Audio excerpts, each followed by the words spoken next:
This is a station. Maka di Baklan. FLACKY di Masaxo. Darling cow editor. Your real monster. Big guitar. When you monster, so chandi parira.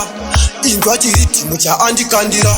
Andiri ndega ndavhandango chifarira. Ndikati pakuda kukandwa chidzimudzangara. Nyatoka yapinda tipi funga zvakadhamadhama. One plate wanonga bonzo ndikanonga nyama. Ingoma rine spice kunge ndakanga nyama. Anditi ndinogona boisi ndinozama. Wechidikirita isi dondi papara. Kuita sehembe kana butsa ndingosakara.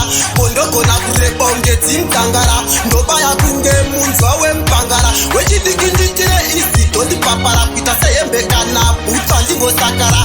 Kondogona kureba unge dzimdzangara. Ndobaya kunge munzwa wempangara. Aya mahaya levo kutakunge gomo.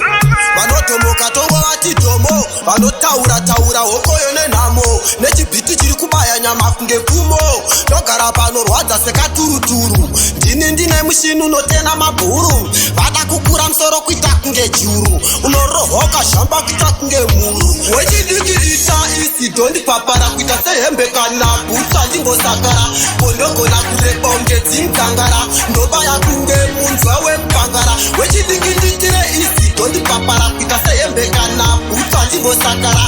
Kondogona kureba unge dzimdzangara. Ndobaya kunge munzwa wempangara. Vakada mvura inopisa kunge nzondora yakanyatsobhoila nehuku dzandaundura.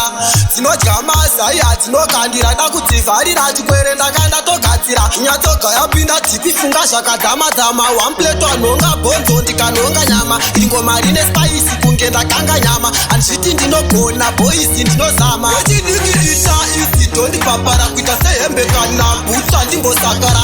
Kondogona kureba unge dzimdzangara.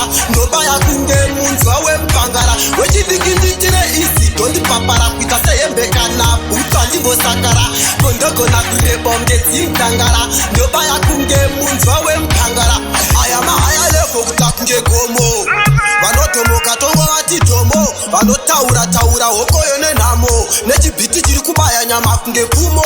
Ndogara panorwadza sekaturuturu. Ndine mushini unotena mabhuru. Vada kukura musoro kuita kunge juru. Unorohoka shamba kuita kunge muru. Wechidikirita isi dondi papara. Kuita sehembe kana butsa ndingosakara. Kondogona kureba unge dzimdzangara. Ndobaya kunge munzwa wempangara. Wechidikinditire isi dondi papara.